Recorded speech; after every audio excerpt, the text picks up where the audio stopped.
Dollar's purchasing power dwindles to another record low. Fed is getting its wishes.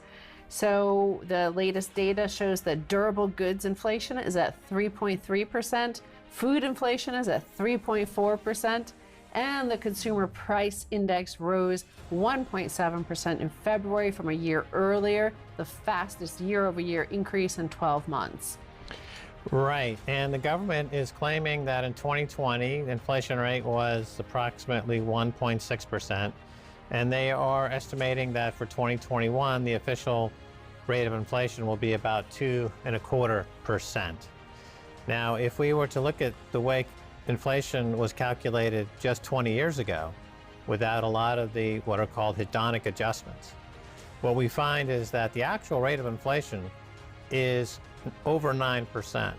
So that chart from wallstreet.com is showing clearly that your purchasing power for the money in your pocket is losing at least 10% per year in purchasing power. That means if your wages are not increasing by 10% a year, that means your standard of living is dropping.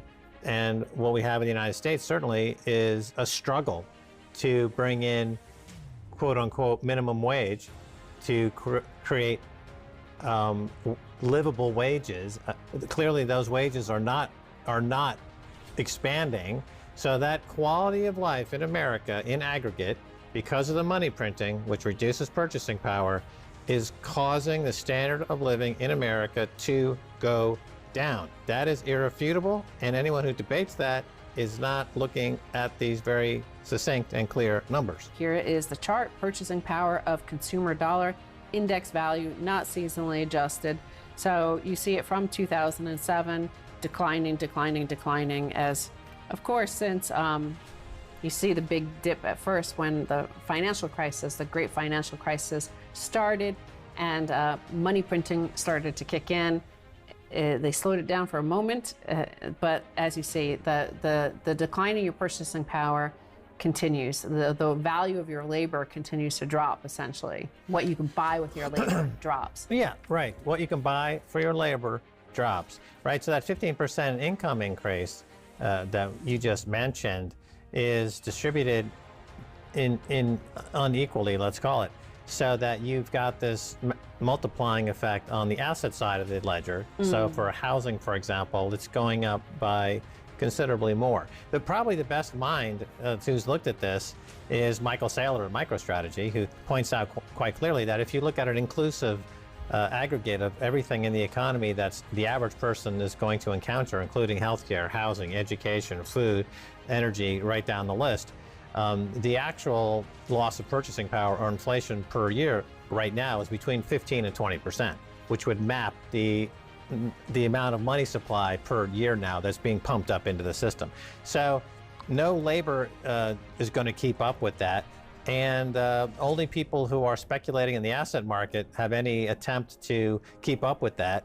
And that's why we see so much money going into Bitcoin, because it's a direct escape valve away from all this insane money printing.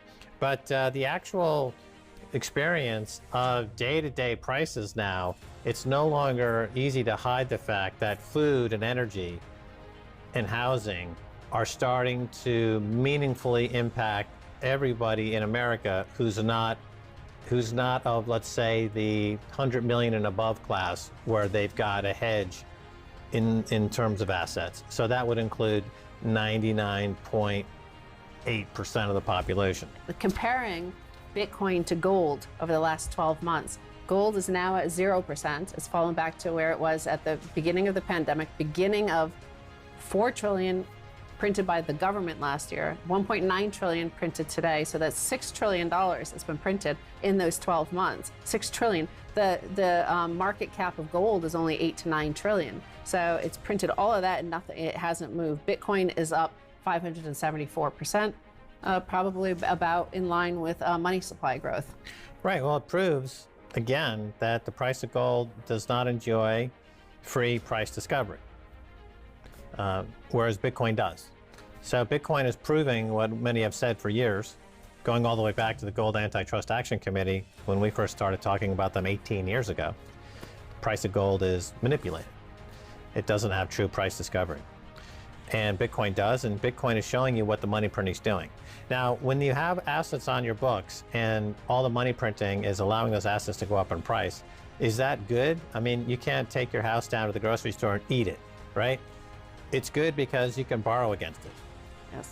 And if interest rates are near zero, then you've got the ability to print your own money. I remember living in the UK during the housing boom, people had their house tied to their bank account. And every month, the value of the house was said to go up another 2%, and the bank would let you borrow another 2% right out of your bank account and charge you a fairly low rate of interest.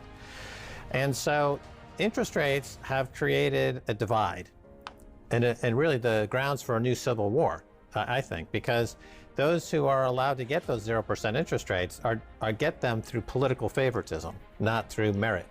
Those who are being subjected to high interest rates and being cut out of the asset market, that is also a political ploy by those in power to get more for themselves and to destroy the fabric of the economy. And that's heading into serious trouble. What's been your experience trying to cross border with some gold compared to Bitcoin? Well, I don't try to do it because I've heard too many horror stories of crossing borders with gold, even small amounts. So I personally don't do it. Bitcoin, you know, how do you know somebody has Bitcoin? They just can memorize 12 words. And if you can memorize 12 words, you can store billions of dollars worth of value. So there's no comparison there. Yeah, the fact is that Bitcoin is kind of taking market away from gold. It's taking market away from fiat money. It also takes market away from the so-called altcoins. And I guess the second biggest coin, or one of the biggest altcoins out there, would be Ethereum. And you've written a piece for Keiser Research, quote, "A Rube Goldberg of buzzwords. 7 reasons to sell all your Ethereum today and buy Bitcoin." Right, we don't usually talk about altcoins, but this piece was pretty compelling. Tell us about it. Yes, well, a lot of people who are new to the space, they lump or don't know about the space. They lump Bitcoin in with Ethereum and these altcoins. But the reality is they're not even in the same universe. It's completely inappropriate to lump them in. So I don't think anybody is looking at Ethereum as a store of value. Anybody serious is looking at Ethereum as a store of value. So what I did in this piece is I just took a deep dive on it and looked at what is it? What really is it? And what attributes does it have? And compared them to Bitcoin. In short, Ethereum is not immutable. It can be censored. It has a flexible, arbitrary monetary policy that is hard to audit and is controlled by developers who prefer